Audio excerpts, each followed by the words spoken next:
सुरनाराम जी मेरे छोटे भाई, वो भी इस टीम में शामिल, उनके लिए भी जोरदार ताड़ियां।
बैठो बहुत बढ़िया बैठो।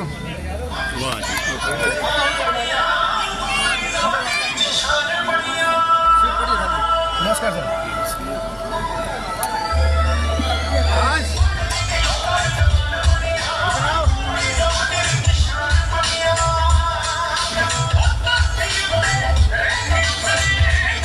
आज आपसे फिर से सवाल करता हूं, सभी देशवासियों से सवाल करता हूं। मैंने कहा आप मनुवाद के खिलाफ हो या पक्ष में हो। यदि आप मनुवाद के खिलाफ हो तो हम आपके साथ हैं, यदि आप मनुवाद के पक्ष में हो तो हम आपके विरोध में हैं, क्योंकि मनुवाद इस देश को बांटता है। जो विचारधारा इस देश को बांटती है वो इस देश को गुलामी की ओर लेके जाएगी। जो विचारधारा इस देश को टुकड़ों टुकड़ों में बांटती है, मानव में भेद करती है, वो इस देश को तोड़ेगी। जिस दिन हम बचे, जिस दिन इस देश में फिर से मनुवाद लागू हुआ, जिस दिन हमारा देश बचा, फिर हम गुलामी की ओर चले जाएंगे। आज दो तरह की विचारधाराएं हैं, दो तरह के लोग हैं।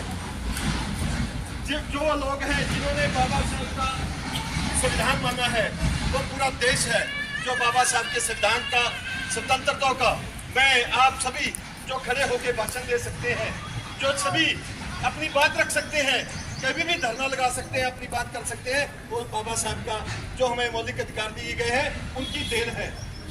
दूसरा, वो लोग जो आरक्षण बाबा साहब ने दिया, बहुत बार बात चलती है, वे आरक्षण खत्म हो जाना चाहिए।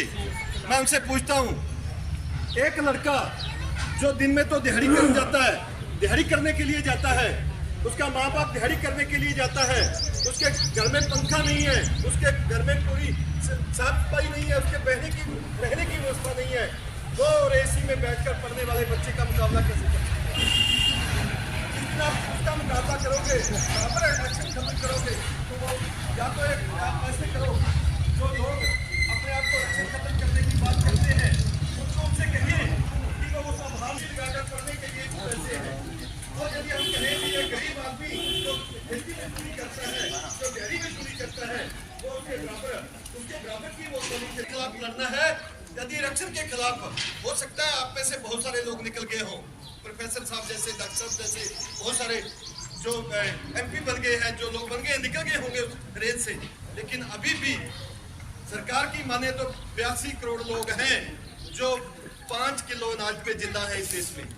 वो 82 करोड़ लोगों को सरकार की सहायता की जरूरत है, इनकी सुविधा की जरूरत है। 5 किलो अनाज नहीं चाहिए हमें, 5 किलो अनाज की लड़ाई नहीं है मेरे देश के लोगों की।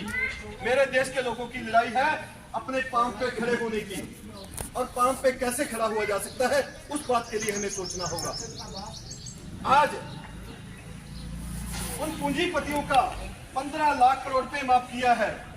15 जो बेरोजगार हैं, 15 लाख करोड़ रुपए उनको छोटे छोटे काम धंधा शुरू करने की जरूरत थी, उनको काम देने की जरूरत थी, उन पूंजीपतियों को देने की जरूरत नहीं थी। इस देश का सोचने का नजरिया गलत है, इस देश का सोचने का, काम करने का नजरिया। अम्बेडकर साहब की सभा करके देके चले जाए, ये इतने से हमारा काम चलने वाला नहीं है। मैं आपसे सभी से कहता हूँ, आपको अम्बेडकर साहब ने नौकरियां दी हैं और आपने इस देश को बचाने की, ये आपकी जिम्मेवारी उनसे भी ज़्यादा बढ़ जाती है। आपको एजुकेशन दी है, आपकी जिम्मेवारी उससे भी ज़्यादा बढ़ जाती है, करनी होगी इस देश को बचाने की। इस देश को बचाना है तो हमें उन ताकतों के खिलाफ लड़ना होगा जो इस देश को बांटने का काम कर रही है, जो इस देश को बांटना चाहती हैं, फिर से उन छोटे छोटे टुकड़ों में बांटना चाहती हैं, हमें जातों पातों में बांटना चाहती हैं। उस विचारधारा के खिलाफ हमें लड़ना होगा। ये हमारी सच्ची श्रद्धांजलि होगी इस साहब को। और मैं ज़्यादा ना बोलते हुए, मतलब बहुत समय है, बहुत सारे वक्ते हैं, मैं सभी का बहुत बहुत धन्यवाद। बाबा साहब को फिर से लाख लाख थैंक यू।